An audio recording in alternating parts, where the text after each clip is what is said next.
Mateus, capítulo 5, verso 4 e verso 6.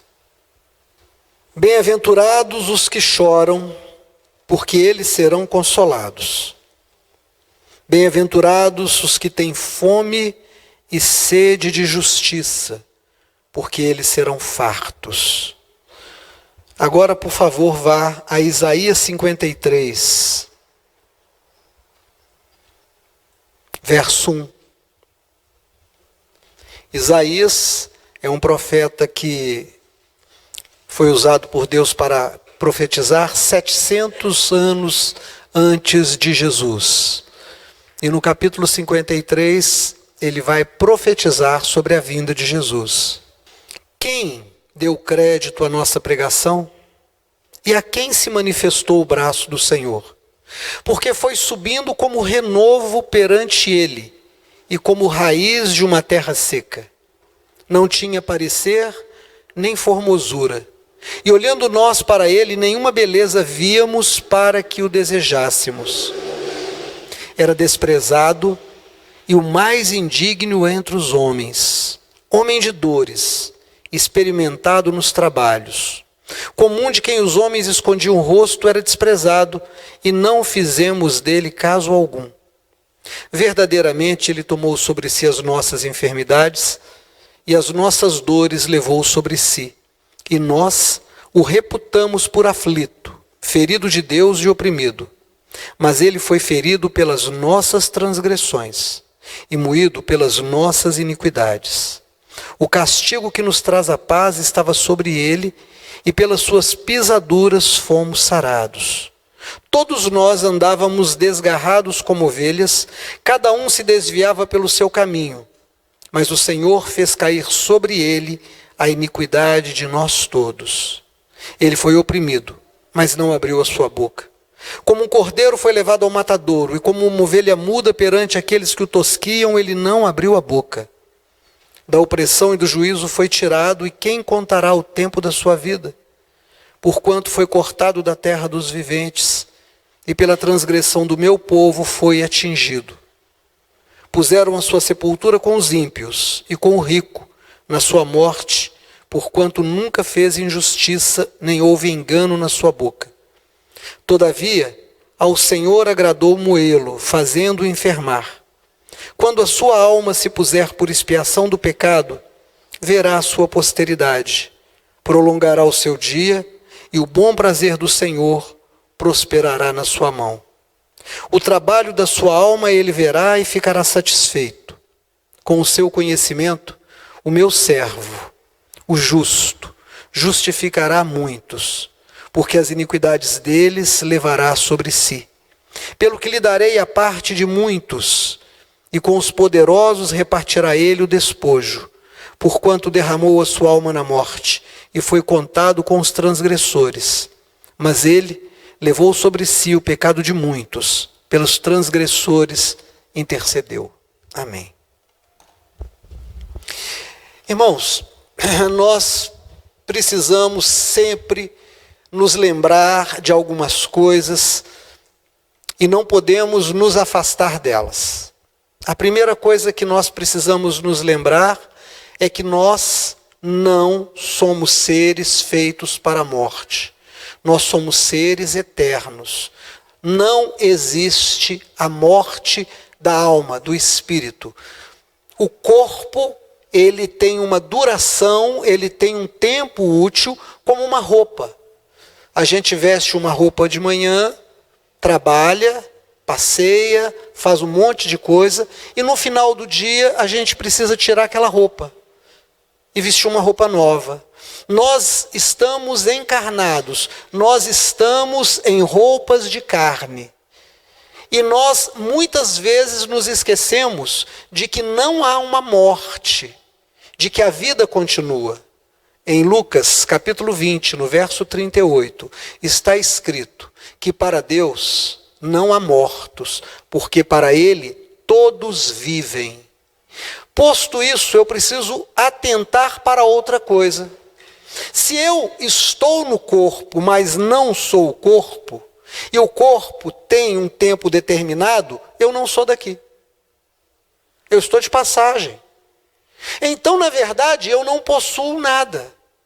Eu não tenho propriedade nesse mundo, eu estou de passagem. Imagine que você pegou um ônibus indo para o Rio Grande do Sul e vai parar em São Paulo, na estação do Tietê, para trocar de ônibus. Você sai de Belo Horizonte, por algumas horas você fica dentro daquele ônibus, depois você sai do ônibus e entra em outro ônibus. Paulo vai nos explicar lá em 1 Coríntios que como existem corpos carnais, também existem corpos espirituais. Nós não podemos nos afastar dessa verdade. Essa é a verdade da palavra. E quando eu entendo isso, e eu entendo que eu estou de passagem, eu não me apego às coisas que estão aqui. Eu usufruo das coisas que estão aqui. Eu uso as coisas que estão aqui. E há um conjunto de coisas que me acontecem que eu instintivamente, intelectualmente, classifico como boas ou ruins. Mas é um critério falho, porque ele é um critério a partir de sensações. Se as sensações que eu experimento são agradáveis, eu digo que as coisas são boas. Se as sensações que eu experimento são ruins, desagradáveis, eu digo que a coisa é má. E eu classifico assim, mas eu não classifico segundo o propósito de Deus. O propósito de Deus se cumpre na vida de cada um de nós. E tudo que nos acontece nesse tempo, tudo, nada falha. Tudo que nos acontece faz parte de uma didática, de um ensinamento. Então eu estou aqui para aprender. Aprender, eu não vou levar a minha juventude. Eu não vou levar para o outro lado a minha beleza. Eu não vou levar para o outro lado o dinheiro que eu ganhar. Eu não vou levar para o outro lado a pessoa que eu chamo de mãe, de pai, de filho, de amor da minha vida. Todas essas coisas vão ficar aqui. O que é que eu levo? Eu levo o conjunto de conhecimento que eu adquiri, a forma de usar esse conhecimento que é a sabedoria, e a partir disso o entendimento que eu tenho da própria existência. Então eu cresço, eu levo uma bagagem daquilo que eu fiz com as coisas que estão aqui. Eu peguei as coisas, aprendi com elas e melhorei. Mas não basta, eu preciso saber por que eu estou aqui. Tem muita gente que fica procurando qual é a missão, o que é que Deus quer de mim. Pastor Ademir, qual é a minha função na igreja, qual é o meu ministério, o que é que Deus quer de mim, como é que eu descubro qual é a minha missão? Eu vou te falar qual é a sua missão a partir da palavra de Deus. A palavra de Deus diz claramente que nós fomos comprados. Nós lemos no texto de Isaías que nós todos andamos desgarrados, como ovelhas, perdidas cada um pelo seu caminho. Cada um de nós vivia no pecado, na ignorância e na distância de Deus. Os pecados que nós cometemos em função do pecado com o qual nós nascemos, porque é importante entender isso, é outra verdade que você não pode esquecer, que você não se tornou um pecador porque você tem cometido pecados, mas você comete e cometeu pecados porque já nasceu um pecador. O pecado de Adão, passou a todos, e todos carecem da glória de Deus. O que é a glória de Deus? É a misericórdia de Deus. Aí o texto de Isaías diz que Deus olhou para a humanidade e ele viu uma terra seca, uma terra rachada, uma terra sem umidade, uma terra em que nada poderia nascer, uma terra que não servia para nada. O que era a terra que não servia para nada? A humanidade. Cada um pensando só em si. Cada um pensando em ajuntar. Quando eu ajunto alguma coisa, falta para alguém. Imagina um rio que está correndo. E alguém lá em cima resolve pegar aquela água para irrigar suas plantações, desvia o curso de água para poder fazer um açude e começa a dosar aquela água. O que vai acontecer com as pessoas que estão no rio abaixo? Vão ficar sem água. Para o que é que nós fomos levantados por Deus?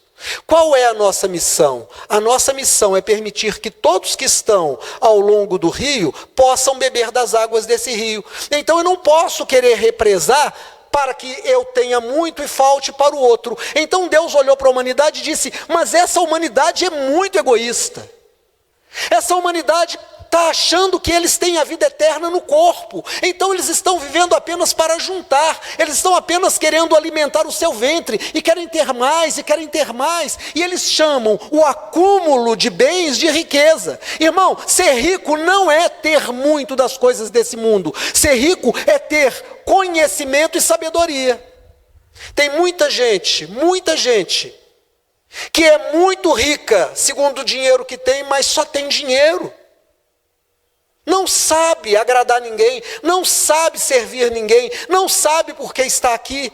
É como um bicho que acorda de manhã, abre os olhos e cansado à noite fecha os olhos, mas não consegue achar uma razão para existir. Nunca, como nessa época, as pessoas buscaram tanto anestesiar as suas dores. Dores existenciais, bebendo muito, usando drogas, ouvindo música alta, correndo demais com o carro, todo mundo com uma pressa, para chegar onde? A morte, porque todos vamos morrer.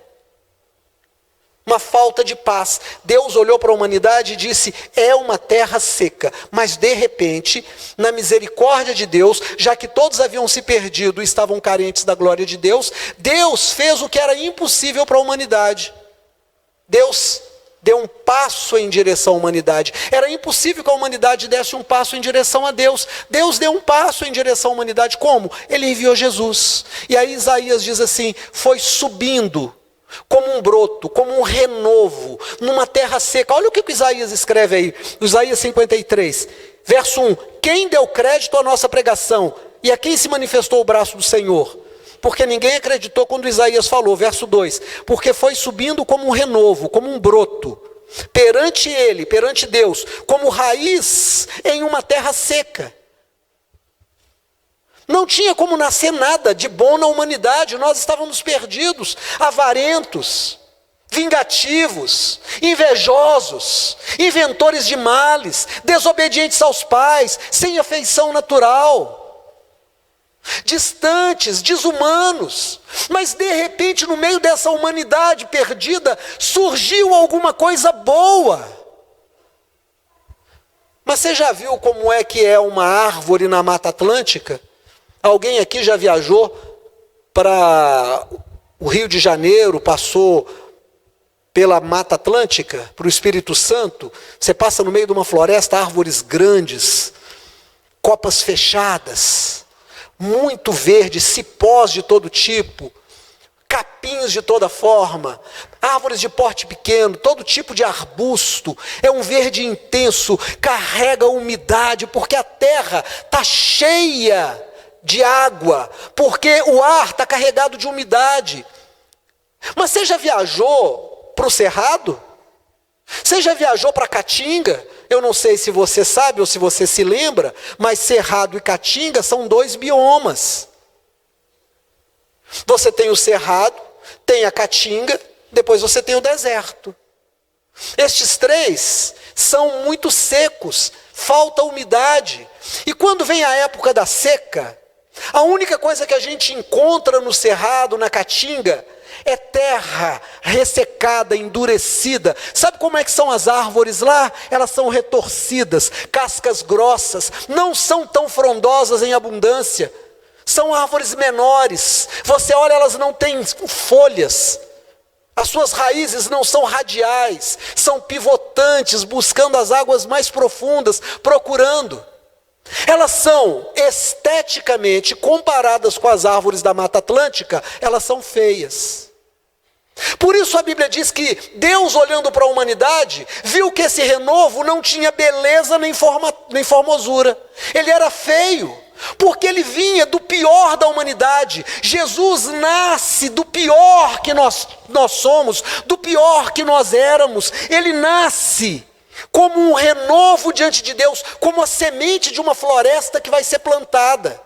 Ele começa a mudar a história da humanidade. Mas olha que coisa interessante, o relato dele. Continua lendo comigo, por favor, o verso 3.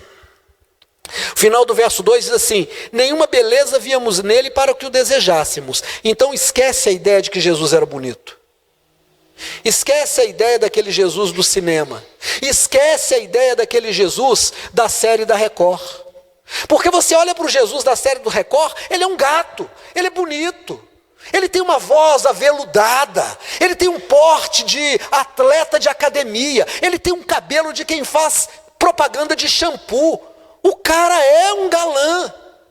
Você já viu o do Zeffirelli no cinema? Ele tem um par de olhos azuis que parece duas opalas, duas estrelas. O cara é bonito, mas o que a Bíblia fala de Jesus? Ele era feio. Olhando para ele, não havia nenhuma beleza para que a gente o desejasse. Irmãos, o poetinha Vinícius de Moraes, salvo engano meu, posso estar enganado, mas acho que foi ele, que disse que beleza é fundamental. Ele diz, me perdoem as feias, mas beleza é fundamental. É verdade, nós gostamos de coisas bonitas. Não é? Você compra um carro, olha para ele e fala, eu vou dar uma melhorada nele. Põe uma roda mais bonita, coloca um som bonito, coloca um ISO-filme, manda dar uma cristalizada na pintura. Você olha para sua casa e fala, está meio caída, vou pintar. Mas só pintar não basta, eu preciso trocar as janelas. Nossa, mas os azulejos são velhos. E você dá uma repaginada. Você chega um dia, olha no espelho, joga o cabelo, parece uma vassoura de piaçava. Você olha para você, está acima do peso. Você fala, quer saber? Vai na academia, compra logo um pacote de 1 ano, vai para o salão, dá um trato, segura a boca, faz exercício, daí a pouco você está entrando naquela roupa que tinha 3 anos que você não entrava, está com aquele corpo maravilhoso, o cara começa a fazer ginástica, fica bombadão, fica bonito. Nós gostamos de coisas bonitas. E quando você vem andando na rua, não é? Pessoas bonitas nos chamam a atenção, porque a beleza é sinal de saúde.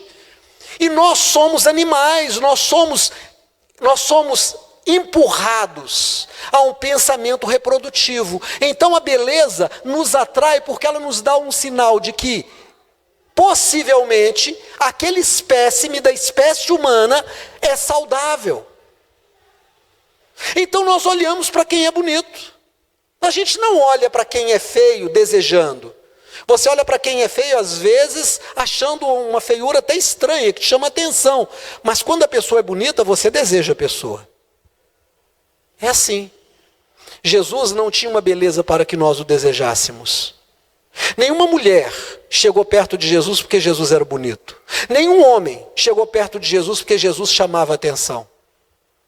Aí a Bíblia fala alguma coisa sobre ele, presta atenção, verso 3. Era desprezado, o mais indigno entre os homens de dores, experimentado nos. Jesus não nasceu patrão. Jesus não nasceu banqueiro. Jesus não nasceu rico. Jesus não passou a vida correndo atrás de dinheiro. Jesus era um trabalhador.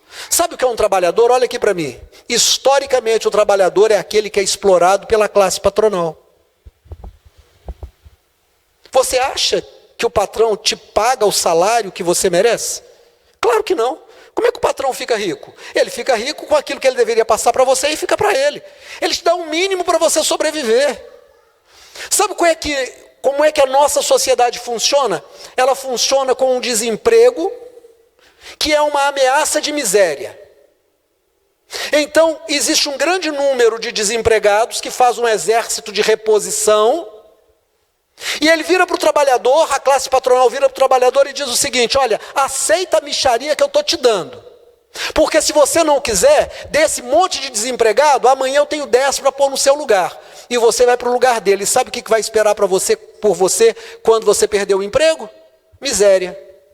Amanhã, em vez de levar a comida na rua para alguém, você que vai estar recebendo a comida de alguém.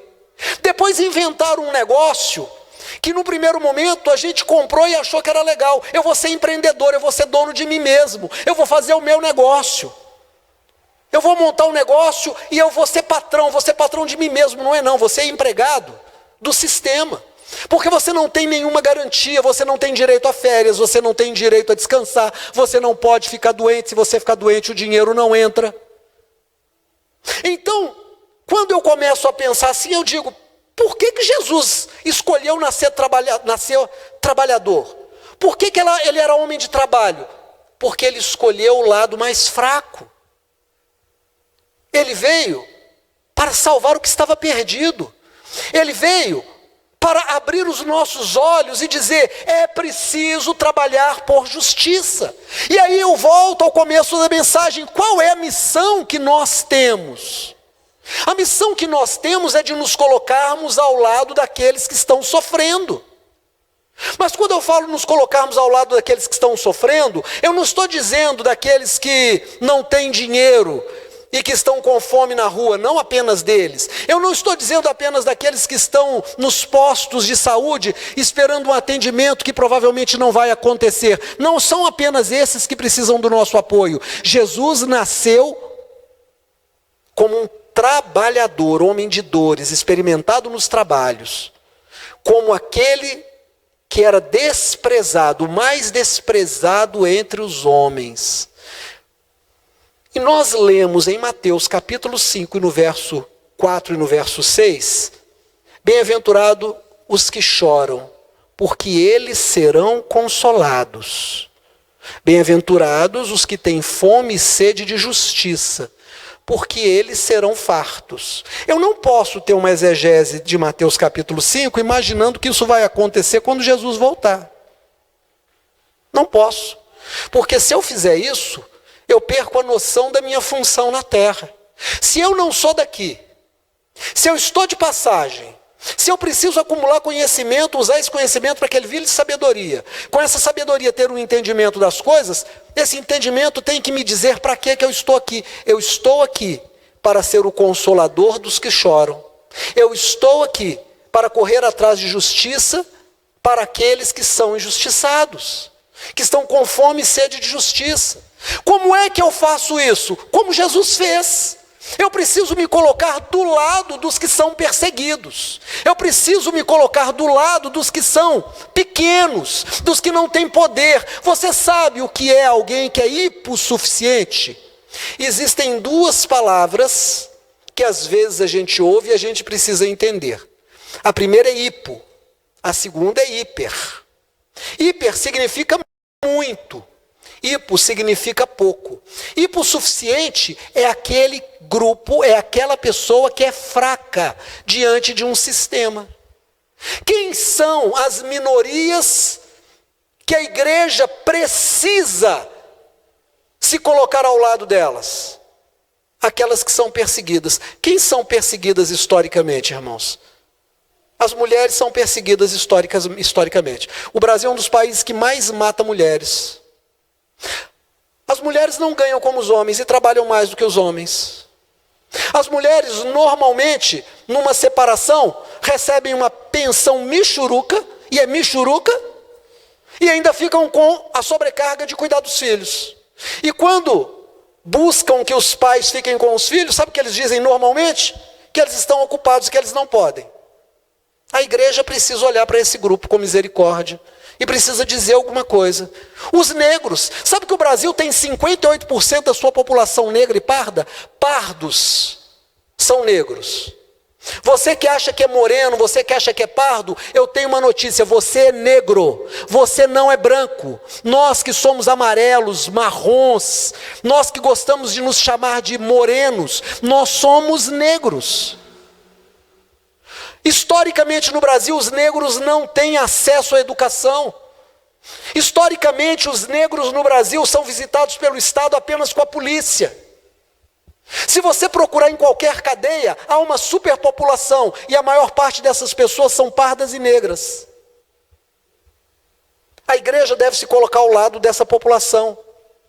As pessoas que têm uma condição sexual ou uma opção sexual diferente daquela que a sociedade chama de heteronormativa, que chama normal apenas ser homem ou ser mulher, essas pessoas são também historicamente perseguidas. O Brasil é o país que mais mata gente da comunidade LGBT. Imagina que entre mais de 200 países do mundo, o Brasil é o país que mais mata, que mais persegue, que mais calunia, que mais tira oportunidades. A igreja precisa se colocar ao lado dessa população. Pastor, mas a Bíblia diz um monte de coisa, mas ela diz antes de tudo que Deus é amor. A Bíblia diz, antes de tudo, que Jesus podia ter nascido num palácio, que Jesus poderia ter dominado o mundo apenas com estalar de dedos, mas ele nasceu entre os pobres e ele se colocou ao lado dos trabalhadores. Quando Maria Madalena veio, ela tinha 7 demônios. Jesus não a chamou de endemoniada, Jesus não a mandou embora. Aquela mulher que estava no poço, aquela mulher de Samaria, era uma mulher que já tinha passado por muitos homens e vivia com o homem de uma outra mulher. Jesus em momento nenhum jogou isso na cara dela. Em momento nenhum Jesus questionou o que aconteceu com Davi na história. Mas ele atendeu, entendeu e se colocou ao lado dessas pessoas. E sabe o que ele fez? Ele ministrou tolerância. Quando ele encontrou com Zaqueu, que era um ladrão, a ponto dele mesmo dizer, se tenho roubado de alguém, vou devolver 4 vezes mais, porque ele sabia que tinha feito. E da minha riqueza, que é uma riqueza ilícita, eu vou dar metade aos pobres. Jesus não jogou isso na cara dele, Jesus se colocou do lado dele. E o amor de Deus nos constrange e constrangeu a Zaqueu, a Maria Madalena, a mulher samaritana e a quantos outros que a Bíblia não conta. Qual é a minha missão? Qual é a sua missão enquanto crentes? Ganhar dinheiro? Não, irmãos. Não. A nossa missão não é ganhar dinheiro. Ficar rico? A nossa missão não é ficar rico. Se nós trabalharmos e formos fiéis a Deus, Deus vai abençoar o trabalho das nossas mãos. Se nós formos fiéis a Deus e nós andarmos na presença dEle, Ele vai abençoar o trabalho intelectual, o trabalho artístico, o trabalho esportivo, o trabalho braçal. Ele vai abençoar aquilo que se tornou a sua profissão. Você pode dizer, pastor, eu sou apenas uma esteticista, eu apenas faço o trabalho de pintar unha. O Senhor pode te fazer prosperar muito apenas pintando unha. Pastor, eu quero ser um banqueiro, eu quero ser um jogador de futebol, eu quero ser uma menina do vôlei. Ele vai te abençoar, mas Ele não vai te fazer isso para você ficar rico. Ele vai fazer isso para que você possa saber que Ele é o teu Deus e que Ele cuida de você. Você não precisa ficar desesperado para arrumar um marido ou arrumar uma esposa. Você não precisa ficar desesperado se dando a qualquer um e a qualquer uma. Você não precisa se colocar numa vitrine virtual e dizer, olha, me dá um match aí, a gente vai conversar.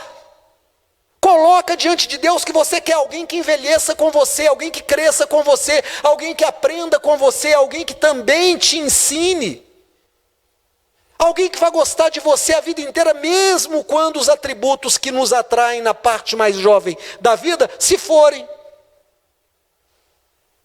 Porque o que eu e você somos chamados a fazer é consolar aqueles que choram. Por isso é que ele disse, lembrai dos presos, ele disse através do ministério daquele que escreveu a carta de Hebreus. Lembrar dos presos como se com eles estivéssemos. Ou seja, não é lembrar dos presos como quem os visita. Não é lembrar dos presos como aqueles que oram por eles. É lembrar dos presos como se nós estivéssemos atrás das grades. É começar a pensar direitinho nos caminhos que nós estamos escolhendo para nós. Será que nós somos daqueles que perseguem? Dia desse um menino mandou para mim uma mensagem de agradecimento. E ele é gay. Não é da igreja.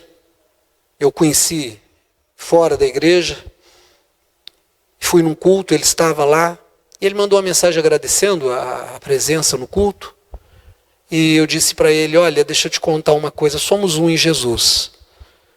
O evangelho da perseguição, o evangelho que manda para o inferno, o evangelho que xinga, o evangelho que acusa, o evangelho da briga, não me interessa. Me interessa o evangelho da conciliação com Deus, o evangelho da misericórdia, o evangelho da consolação, o evangelho que dá sentido à minha vida. Que o Senhor vai abençoar o trabalho das minhas mãos? Eu sei. Até que ponto? Eu não sei. Eu sei que Ele vai abençoar. Eu não sei até que ponto Ele vai me abençoar. Pode ser que ao pastor Zé Ele abençoe ao ponto do pastor Zé se tornar um empresário muito rico. E a mim Ele me abençoe ao ponto de eu ter o necessário. Mas você quer saber de uma coisa? Eu preciso mais do que o necessário. Tem uma história que eu ouvi de um líder espiritual, que entrou um ladrão na casa dele, ele estava dormindo, estava deitado, ouviu um barulho, acordou, tinha um cara com um revólver no quarto dele. Ele acordou, olhou para o moço e o moço disse: olha, não vou matar, eu só vim roubar. Ele olhou para aquele moço e disse: ah, muito bem, deixa eu te falar uma coisa. Eu não tenho muito dinheiro não, mas eu tenho um pouquinho, está dentro da minha carteira, está dentro daquela gaveta ali, olha. Ali naquela cômoda, está vendo aquela gaveta? É o único dinheiro que tem aqui em casa, é aquele ali. O senhor pode pegar, não tem problema não, eu dou ele para o senhor. Aí o cara foi, olhou, tinha o dinheiro mesmo, pegou o dinheiro. Aí ele olhou e falou assim: eu estou vendo que a roupa do senhor está suja, né, rasgada. Eu tenho tantas roupas no guarda-roupa, o senhor não quer passar lá? Troca, deixa essa aí, a gente lava essa aí depois e dá para alguém que está precisando. Né, eu ganho tantas roupas, eu não preciso de muitas, leva, só deixa 2 mudas para mim, tá bom. Aí o ladrão olhou para ele, falou: uai, pode? Ele falou: pode. Aí o ladrão foi lá e pegou umas roupas. Ele falou: enquanto o senhor está olhando as roupas, aí o senhor importa de eu passar um café para nós?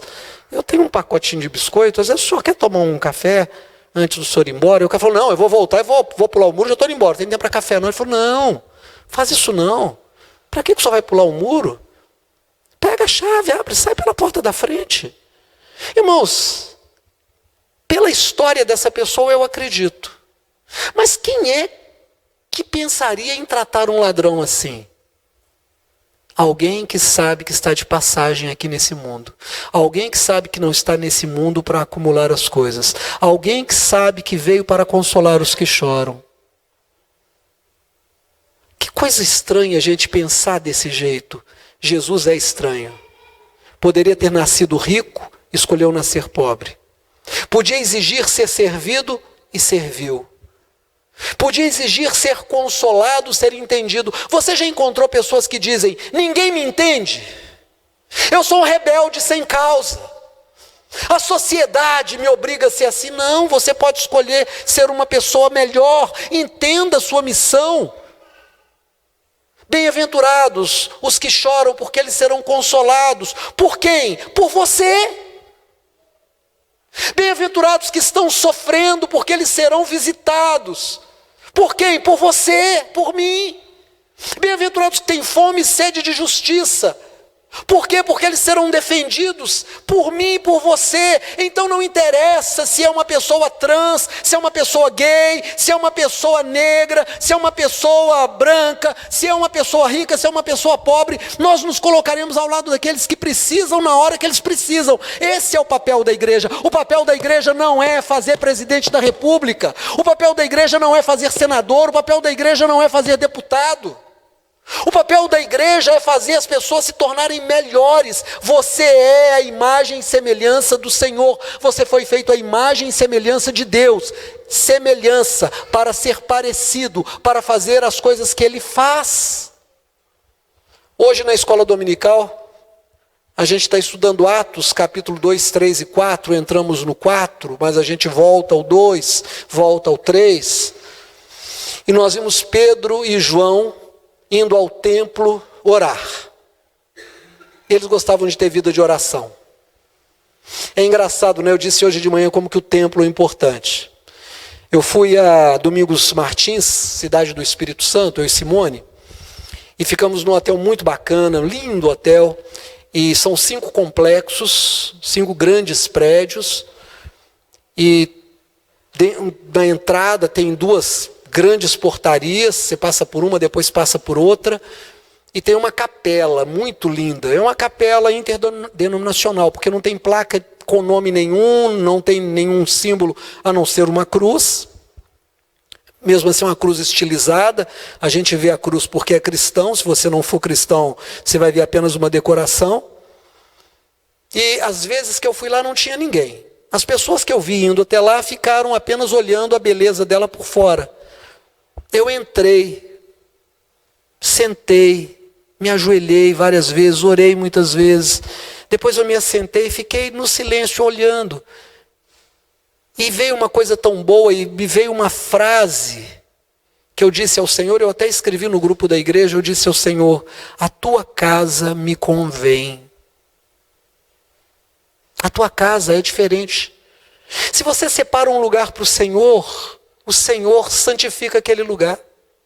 Irmão, se você santificar na sua casa um lugar para fazer o culto com a sua família, pode ser a sua sala de refeição, pode ser o seu banheiro. Tem até um filme que é Quarto de Guerra, você já deve ter visto, está no Netflix.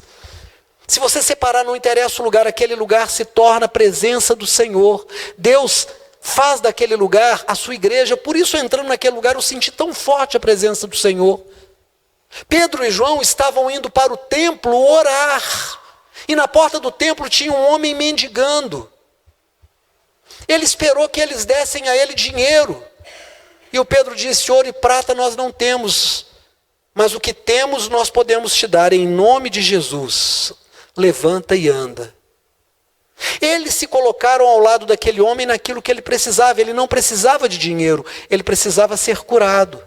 Sabe onde que está o poder de cura do seu familiar? Pastor, meu pai está com câncer. Está nas suas mãos, está no seu joelho, está na sua oração. Sabe onde que está o poder de cura do seu filho?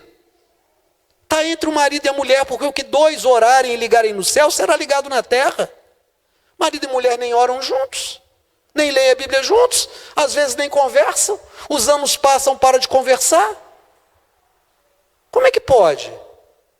Sabe onde que está o poder para mudar a vida do seu filho que é rebelde, que está entrando nas drogas, que está chegando em casa bêbado? Está na oração que você vai fazer, no lugar que você escolher para colocar na sua casa a presença do Senhor. Se você voltar os olhos para a sua família, talvez você vai descobrir que a sua família tem um histórico religioso. Lembra da sua avó, da sua mãe, que tinha um lugar com um crucifixo e tinha um lugar onde ela ajoelhava para rezar? Lembra da sua família lá do candomblé, lá da umbanda, lá do espiritismo, que tinha um lugar onde tinha uma imagem que eles separavam para fazer as suas invocações espirituais? Como que você, que agora descobriu o Senhor, não tem um lugar na sua casa para dizer que é a presença do Senhor ali? Você tem um lugar da geladeira, tem um lugar da cama, tem um lugar de guardar o sal, tem um lugar de guardar o açúcar, tem um lugar de pôr o fogão, tem o seu lado da cama, mas não tem um lugar na sua casa para dizer que o Senhor fica ali abençoando a sua casa.